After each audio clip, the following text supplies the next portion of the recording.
Homeopathic सेवाएं उत्तराखंड के इस चैनल में आपका स्वागत है। और आज कार्यक्रम था जिला होम्योपैथिक चिकित्सा अधिकारी कार्यालय बागेश्वर से लगभग 60 किलोमीटर की दूरी पर स्थित आयुष्मान आरोग्य मंदिर सिरकोट में एक capacity building training refresher programme के आयोजन एवं प्रतिभाग का ये आयोजन किया गया था, जिसमें कि आशा कार्यकर्ताओं को एवं बहुउद्देशीय कर्मियों को न सिर्फ समुदाय में किस तरह से अपना कार्य का संपादन करना है, बल्कि किस तरह से उन्हें अपना डाटा कंपाइल करना है और उस जिससे कि आगे चल के उनके प्रॉपर रिकॉर्ड कीपिंग हो सके और उनके स्वास्थ्य का ध्यान रखा जा सके। तो कार्यक्रम की शुरुआत हुई दीप प्रज्वलन से और साथ ही doctor Christian Frederick Samuel Hahnemann, जो कि होम्योपैथी के जनक हैं, उन्हें फूल अर्पण कर इस कार्यक्रम की शुरुआत की गई। स्वागत है। कार्यक्रम की शुरुआत हम करेंगे दीप प्रज्वलन के साथ। तो हम आमंत्रित करते हैं हमारी मैम यजमो मैम शिखा सिंह मैम को। आप लोग भी आशा बहने भी आइए।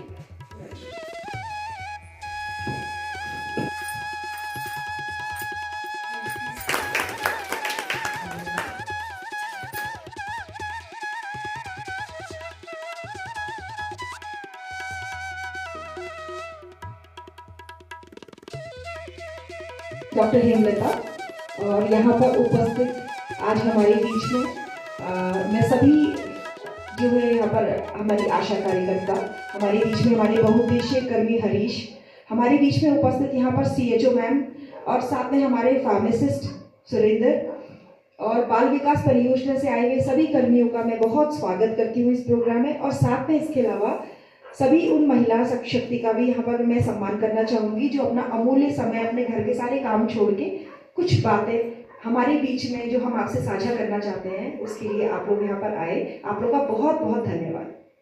प्रोग्राम था हमारा आज, आप लोग जैसे पोस्टर भी देख सकते हैं, और ये प्रोग्राम था हमारा कैपेसिटी बिल्डिंग प्रोग्राम। ठीक है, ये एक तरह का कैपेसिटी बिल्डिंग प्रोग्राम सरकार की तरफ से एक ऐसा प्रोग्राम है जिसमें कि हम अपने फील्ड के कार्यकर्ताओं को बीच बीच में रिफ्रेशर ट्रेनिंग देते हैं कि जिससे कि क्योंकि जब हम समुदाय में जाते हैं और हम लोगों के बीच में आम जनमानस के बीच में अपनी सेवाएं देते हैं, तो कई बार ऐसा होता है कि बहुत सारी चीज़ों में कंफ्यूजन या कई जगह ऐसा होता है कि काम करने में दिक्कतें आती हैं। तो ये एक तरह का मौका है जो सरकार इस चीज़ को समझती है कि जब कार्य में हमारे कार्यकर्ता जाएंगे तो परेशानियां आएंगी। तो ये प्रॉब्लम सॉल्विंग भी एक सेशन होता है जहां पर कि अधिकारियों और कर्मचारियों के बीच का एक तरह का मिलने का एक प्रोग्राम बनाया जाता है जिसको कैपेसिटी बिल्डिंग कहते हैं। और इस कैपेसिटी बिल्डिंग प्रोग्राम को थोड़ा सा और एनहेंस करने के लिए किस तरह से समाज में हम अपना योगदान दे सकते हैं, समाज में अपना सेवा दे सकते हैं, तो आज की इस कैपेसिटी बिल्डिंग प्रोग्राम को हमने थोड़ा सा और विस्तृत करते हुए एक अंतर विभागीय कार्यक्रम के रूप में आज हम इसका संचालन कर रहे हैं। क्योंकि जैसे आप सभी जानते हैं कि हमारा परिवार स्वास्थ्य एवं कल्याण विभाग, हमारा आयुष मंत्रालय और साथ में हमारा बाल विकास परियोजना, ये तीनों ऐसे पहलू हैं जो मिलजुल के समुदाय में सारी योजना कर रहे हैं। और स्पेशली में जहाँ बाल विकास की बात आ रही है, जहाँ महिला सुरक्षा की बात आ रही है, प्रतिरक्षण की बात आ रही है, पोषण की बात आ रही है, या फिर वेलनेस या लाइफस्टाइल की बात आ रही है, तो इन सभी में हम सभी का योगदान है। तो इस मीटिंग में आज जो हमारी ट्रेनिंग प्रोग्राम था, इसको हम एक किस तरह से हम अच्छे से अच्छा अपना योगदान दे सकते हैं और किस तरह से फील्ड में जो सरकार के द्वारा बहुत ही अच्छी योजनाएं चलती हैं उनका संपादन किया जा सकता है। देखिए, सरकार कितनी भी अच्छी योजना बताएं, लेकिन अगर हमारा फील्ड कार्यकर्ता या हमारे जो फील्ड में बैठे हुए हॉस्पिटल के कर्मचारी हैं, अगर वो इस चीज़ को नहीं समझ पा रहे हैं या हम उनको नहीं समझा पा रहे हैं कि काम को उस योजना के पीछे सरकार की मंशा क्या है और सरकार क्या चाहती है, और दूसरा कि उस योजना का फील्ड में किस तरह से संपादन होना है, तो तब तक फिर वो चीज़ ग्रास रूट लेवल पे यानी समाज का जो अंतिम व्यक्ति है उस तक पहुंच नहीं सकती है ना। और हमारा उद्देश्य क्या है? हमारा उद्देश्य है कि कोई भी योजना, कोई भी लाभ जो सरकार दे रही है, उसको समाज में खड़ा हुआ वो अंतिम व्यक्ति जो खुद अस्पताल नहीं आ सकता, उस तक हमारी आशा कार्यकर्ता पहुंचती है, हमारी बाल विकास की कार्यकर्ती पहुंचती है, हमारे और भी कार्यकर्ता CHO मैडम पहुंचती हैं, ताकि उस अंतिम व्यक्ति को भी समुदाय में लाभ मिल सके जो योजना का है। ठीक है, तो एक रिफ्रेशर का आज प्रोग्राम है, इस प्रोग्राम का मेन ये उद्देश्य है। अब आते हैं बिना समय को व्यतीत किए हुए कि हम इसमें कैसे काम होगा। हम सबको जोड़ा है। आप ये समझ लीजिए, होम्योपैथिक हॉस्पिटल या फिर आयुष मंत्रालय में पहले क्या होता था, सिर्फ जो काम होता था वो होता था कि पेशेंट डॉक्टर के पास जाता है, वहां पर चिकित्सालय में उसको दवाई दी जाती थी और उस दवाई के बाद वो पेशेंट अपने घर चला जाता था। ठीक है, लेकिन पहली बार ऐसा हुआ है कि भारत सरकार, हमारी सरकार ने इस चीज का महत्व को समझा है कि हमारा जो जनमानस है वो आयुष चिकित्सा के लिए भी बहुत अग्रसर है। आयुष चिकित्सा में बेसिकली क्या आता है, आप जब आयुष की बात करते हैं तो उसमें ए का वर्ड है आयुर्वेदा, यू का वर्ड है यूनानी, एस का वर्ड है सिद्ध और इस योगा, और साथ में एच जो लास्ट वर्ड है आयुष, उसका मतलब है होम्योपैथी। यानी ये सारी की सारी जो प्राकृतिक चिकित्सा पद्धति है जो हमारी नेचर्स लॉ ऑफ क्योर पे कहीं ना कहीं एक तरह से आधारित होती है, तो सरकार बताऊंगी माननीय। ठीक है, तो आयुष्मान भारत के अंतर्गत आयुष मंत्रालय को भी मौका दिया गया कि आप भी समुदाय में, आपकी हम टीम को, आपकी बिल्डिंग को हम एनहेंस करेंगे, आपको इंफ्रास्ट्रक्चर बढ़ा के देंगे, लेकिन आप ही समुदाय में अपना योगदान देंगे। इसी क्रम किस क्षेत्र में भुखमरी है, किस तरह से बीमारियों का पैटर्न चेंज हो रहा है, तो उसके बारे में विश्व स्वास्थ्य संगठन की रिपोर्ट। तो अब विश्व स्वास्थ्य संगठन की रिपोर्ट क्या कहती है कि आने वाला जो समय है इसमें अब 60 से 62% लोगों की जो डेथ हो रही है उसका कारण है 4 मुख्य बीमारियां। और वो बीमारियां कौन कौन सी हैं? पहली बीमारी हार्ट से होने वाली बीमारियां, जिसमें कि आपका ब्रोंकाइटिस, आपका क्या कहते हैं अस्थमा, और भी समस्या प्रॉब्लम्स आती हैं, यानी जो लंग्स से रिलेटेड प्रॉब्लम्स हैं। तीसरा जो बीमारी का सबसे बड़ा कारण हो रहा है, जिसकी वजह से सबसे ज्यादा मौतें इस समय हो रही हैं, वो है डायबिटीज, और चौथा है कैंसर। ठीक है, तो जब विश्व स्वास्थ्य संगठन ने ये रिपोर्ट दी कि हमारी 60% हमारी आशा बहन है, इसीलिए हम आशा बहनों को और हमारी बाल विकास की जो कार्यकर्ती हैं उनको बहुत हम इस चीज को मानते हैं कि आप समुदाय के उस अंतिम व्यक्ति तक जा रहे हो जहां डॉक्टर भी नहीं पहुंच पा रहा है, क्योंकि डॉक्टर हर जगह नहीं पहुंच सकता ना, डॉक्टर के पास तो जो पेशेंट आएगा तभी वो पहुंचेगा।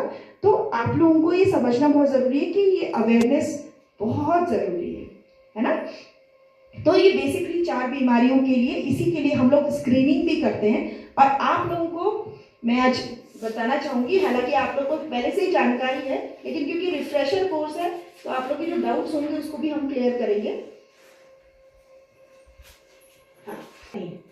तो ये इसको सीबैक फॉर्म कहा जाता है ना। तो ये सीबैक फॉर्म एक तरह का, ये समझ लीजिए जिस व्यक्ति का आप सीबैक फॉर्म भर रहे हैं तो उसकी एक तरह की कुंडली हो गई है ना। आप कभी सीबैक फॉर्म को आपने पूरा पढ़ा होगा डेफिनेटली, तो इसमें उस व्यक्ति का पूरा नाम, उसका आशा, उसका क्या कहते हैं पूरा का पूरा वार्ड मेंबर, उसकी व्यक्तिगत सूचनाएं, उसका सभी कुछ होता है। इसके अलावा पहली चीज इसमें जो है वो ये है कि आपकी आयु क्या है, आप किस एज कैटेगरी के हैं, क्योंकि अब जैसे जैसे रिसर्च हो रही है तो 30 साल के बाद हम देख रहे हैं कि डायबिटीज के बहुत केसेस आ रहे हैं, ब्लड प्रेशर के बहुत केसेस आ रहे हैं, कोलेस्ट्रॉल के बहुत केसेस, फॉर्म बहुत जरूरी है। और आशा बहन जो है इसमें पूरा का पूरा एक तरह का डाटा भरते हैं, जिससे क्या होता है कि उस व्यक्ति का, समुदाय में उस व्यक्ति का जो है डाटा, जैसे सीएचओ मैम के पास आ जाएगा तो सीएचओ मैम भी इस फॉर्म को देख के ही एनालाइज कर सकती है कि भाई इस व्यक्ति का बीपी जरूर होना है ना। तो आप इससे ही एनालाइज कर सकते हो कि इसको डायबिटीज होने की चांसेस है, इसको ब्लड प्रेशर होने की चांसेस है, इसमें क्योंकि फैमिली हिस्ट्री का भी रहता है जिसके परिवार में कोई इस तरह की समस्या है। तो इस तरह से ये सीबैक फॉर्म जो है बहुत इंपॉर्टेंट है। इसके अलावा एक और फॉर्म है हमारे पास, इसकी सारी की सारी सूचनाएं, इसमें बल्कि संक्रामी रोगों, लकड़ियों में खाना बनाना है ना, धुआं, तो फिर उससे क्या होता है, अब तो आप लोग को फील्ड में काम करते करते इतना टाइम हो गया कि अंदाज आ जाता है कि अस्थमा की प्रॉब्लम क्यों हो रही है। तो उसके लिए फिर हम लोग, अब तो ऐसा है सरकार ने हर घर में गैस भी बन पहुंच रही है। 60% बीमारियां सिर्फ हमारे खाने से और गलत लाइफस्टाइल की वजह से है। वायरस, बैक्टीरिया, ये सब इतना बीमार नहीं करते हैं। अगर हम गलत खान पान, जैसे कि बच्चे जंक फूड खा रहे हैं, आप देख रहे हैं, बहुत ज़्यादा चाय पी रहे हैं, चलिए 2 चाय तो चलती है, लेकिन 6, 7, 8 चाय पी रहे हैं गाँव में, आपने देखा होगा है ना, इतनी चाय पी रहे हैं। या फिर हम लोग बिल्कुल भी योगा नहीं कर रहे हैं, प्राणायाम नहीं कर रहे हैं, धूप की ओर ध्यान नहीं दे रहे हैं, अपने पानी का ध्यान नहीं दे रहे हैं। देखिए आप सब लोग आए हुए हैं लेकिन आपकी वाटर बोतल नहीं है, पानी नहीं है, क्योंकि आप फील्ड वर्क कर रहे हैं ना। जब आप खुद उस चीज़ को करते हैं और फील्ड में जाते हैं तो आपको देख करके ज़्यादा लोग उस चीज़ को अपनाते हैं। हमारे दिमाग में एक मिमिक्री न्यूरॉन होता है। मिमिक्री न्यूरॉन मतलब कि वो क्या करता है, सामने वाला जो पर्सन कर रहा है वो वही करता है। आपने देखा होगा आपके आसपास जितने पड़ोसी होंगे वो जैसी एक्टिविटी करते हैं आप भी वैसी करने लगते होंगे। उनके खेतों का काम है तो जल्दी हमें भी जल्दी करना है ना। वो क्योंकि हमारा ब्रेन कराता है। इसीलिए आपको अगर फील्ड में काम करना है और प्रैक्टिकली आप चाहते हैं कि वो लोग उस चीज़ को अपनाएं, तो अपना वो काम शुरू कर दीजिए, अपना जीवन यापन अच्छा कर लीजिए। क्योंकि अगर हमारी आशाएं अच्छी होंगी, जैसे अभी एक आशा, उनका ऑपरेशन हुआ, सुन करके बुरा लग रहा है। आप लोगों का धन्यवाद देना चाहूँगी कि आप इतना टाइम बिजी होने के बाद आप यहाँ पे आए हैं। अभी मेरे को ज़्यादा टाइम हुआ नहीं है, बट मैं अभी नॉर्मल हम अपनी कम्युनिटी से ही आए हुए हैं। जितना मेरा काम का एक्सपीरियंस है आप लोगों के साथ रह के जो मैं सीख रही हूँ, और मैं चाहती हूँ कि और ज़्यादा इस चीज़ पे सीखूँ, क्योंकि मेरा पर्सनल इंटरेस्ट बहुत है कि मैं मतलब जो ऐसी फैमिली हैं जो हायर सेंटर नहीं जा सकते हैं और उनको नहीं पता है, काउंसलिंग नहीं होती है गाँव में, तो मैं चाहती हूँ कि हर घर में हर बच्चे को, हर पेरेंट्स को मतलब हेल्थ के बारे में अवेयर करना कि बीपी क्या है, शुगर क्या है, और मेरा मेन मोटिव भी मैम यही है। Thank you so much. थोड़ा सा प्रोटीन बढ़ा लीजिए, क्योंकि जब आप बहुत चलते हैं तो आपके मसल और बोन जॉइंट्स में प्रॉब्लम आता है ना। तो खाने में प्रोटीन बढ़ा लीजिए, पानी ज़्यादा पीजिए। हमारा शरीर 70% से ज़्यादा पानी ही है, तो पानी जितना पिएंगे आपका हार्ट हेल्थ अच्छा रहेगा, पूरा हेल्थ अच्छा रहेगा। तो मतलब मेरा मैसेज है कि आप जो चीज़ समाज को सिखाना चाह रहे हैं पहले उसे अपना अप्लाई कर लीजिए। आपकी हेल्थ अच्छी रहेगी, आपको लेकर के समाज अच्छा होने वाला है ना। तो मैं इतना ही कहना चाहूँगी। Thank you so much. अभी तक भी सब अच्छा से काम कर रहे हैं आंगनबाड़ी को, ये आशा करती हूँ आगे भी अच्छा करेंगे, जिससे हमारे क्षेत्र का अच्छे से विकास हो, अच्छे से सबको स्वास्थ्य सुविधाएं मिले, किसी को भी ज़्यादा तकलीफ ना हो। जितना हम अपने से दे सकते हैं उतना दे सके, जैसे नॉर्मल जो चेकअप है वो कर सके, जिससे क्या हायर सेंटर या पहले तो ज़रूरत ना पड़े, अगर पड़ रही है तो हम उनको पहले ही आग्रह कर दें कि आप मतलब कोई भी बीमारी शुरुआत होने वाली है तो उसके लिए बस। मैडम आपका और डॉक्टर मैडम का, उसके सर, यहाँ पर उपस्थित मुकेश भैया और जो भी यहाँ पर मेरी बहनें हैं आंगनबाड़ी कार्यकर्ती, सीएचओ मैडम लोग और आशा कार्यकर्ती। क्या है, हम सब लोग क्या है केवल एक धारा से जुड़े हैं, चाहे वो आंगनबाड़ी हो, चाहे आशा कार्यकर्ती हो, चाहे वो मैडम हो या जो कोई डॉक्टर हो। क्योंकि हमारी घूम फिर कर बात जो आती है वो गर्भवती से ही शुरू होती है और बच्चों पर और बुजुर्गों पर जाकर खत्म होती है। क्योंकि हमारी सबसे बड़ी कड़ी क्या है, गर्भवती धात्री, जिस पर हम काम करते हैं। गर्भवती धात्री को अगर अच्छा प्रोटेक्शन हम दें, टीकाकरण उनका समय पर करें, उनको अच्छे पोषण से जोड़ें, तो क्या होगा, एक स्वस्थ स्त्री स्वस्थ बच्चे को जन्म देगी। और वही बच्चा अगर भी क्या होगा, आशाओं के द्वारा हमारे आंगनबाड़ी केंद्र पर आएगा। अगर उसका हेल्थ अच्छा होगा, उसकी मानसिकता अच्छी होगी, अगर उसे अच्छा प्रोटेक्शन अगर घर वालों के द्वारा जो हम समझाते हैं, जो हम उन्हें दिशा निर्देश देते हैं, उसके द्वारा अगर उन्हें अच्छे मार्गदर्शन मिले होंगे तो बच्चा आंगनबाड़ी केंद्र पर आकर क्या होता है, प्रोत्साहित होता है, अच्छा वो हमें कार्य करके देता है और हम उस पर भी ज़्यादा ध्यान देते हैं। और इसी क्रम को बढ़ाते हुए बच्चा क्या होता है, आगे बढ़ता है, स्कूलों में जाता है, आगे जाता है, वो हमारे भविष्य की नींव रखता है। बस मैं अपने शब्दों को बस यही विराम देते हुए पहुँच जाते थे। अभी हाल ही में उसके बाद अभी शुरुआत फिर से करेंगे, उनके साथ फिर से योग अभ्यास करेंगे। तो योग एक ऐसा शब्द है जो मतलब अभी हमको दवा की मतलब ज़रूरत नहीं है, इसमें आपको थोड़ा सा आपसे समय मांगता है और आपके दिनचर्या को सुधारता है और आपके संपूर्ण मानसिक एंड शारीरिक स्वास्थ्य को सुधारता है। इससे हमारा संपूर्ण स्वास्थ्य होता है कि हम मानसिक रूप से भी स्वस्थ रहें, शारीरिक रूप से भी स्वस्थ रहें और सामाजिक रूप से भी स्वस्थ रहें। तो सभी को सुधारता है हमारा योग। तो योग को सीखने का बहुत बड़ा इतना टफ नहीं है, इतना कठिन नहीं है। आप सिर्फ ये है कि उसमें आपको थोड़ा सा नियमबद्ध रहना पड़ता है और जैसा मैंने बताया कि हम लोग अपनी दिनचर्या को सुधारें, तो वही चीज़ें उसमें करनी पड़ती हैं। सुबह उठना और आपका खान पान उसमें बहुत ज़्यादा मायने रखता है। तो इसी चीज़ को हमने अपनाना है अपने जीवन में। और जैसा कि आप सभी लोग जानते हैं कि कहीं ना कहीं आपने वीडियो चलते हुए देखी होगी, मोबाइल में स्क्रॉल करते हुए आजकल देख रहे हो, सभी लोग योग को अपना रहे हैं और हमारी ही एक पद्धति है। सबसे खुशी की बात यह है कि भारतीय पद्धति है। और दूसरी खुशी की बात यह है कि योग का जो प्रचार प्रसार शुरू हुआ था वो हमारे उत्तराखंड से ही शुरू हुआ था। हमारी देवभूमि योग नगरी योग उत्तराखंड से ही शुरुआत हुआ था, तो इसलिए ये एक योग नगरी है। तो सबसे अच्छा और हमारे लिए बेनिफिट ये भी है योग करने का कि हम ऐसे वातावरण में रहते हैं जहाँ पे शुद्ध हवा है और खान पान भी हमारा काफ़ी हद तक खेतों से है, तो हम इन चीज़ों को अपना सकते हैं और स्वस्थ जीवन जी सकते हैं, काफ़ी हद तक जीवन स्वस्थ जी सकते हैं। तो 4 चीज़ों को अपनाना है योग में यम, नियम, आसन और प्राणायाम। फिलहाल हमने यम, नियम और आसन और प्राणायाम को अपनाना है। 4 चीज़ों पर ध्यान दीजिएगा। जैसे पहला हमारा यम हो गया।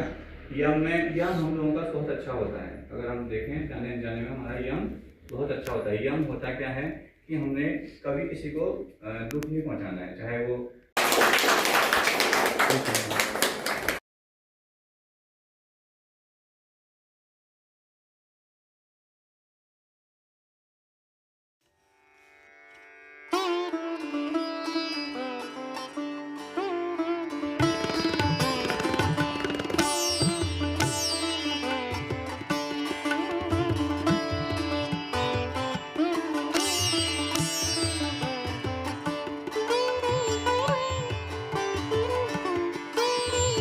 हमें आगे बुलाया, इसलिए आपका सबका धन्यवाद और सबको नमस्कार। इसके लिए यहाँ पे स्वास्थ्य के लिए तो हम पूरा प्रयास करेंगे कि हम भी गाँव में लोगों को जानकारी दे पाए, हम योगा के लोगों को प्रोत्साहन करेंगे, योगा करने जाएँ।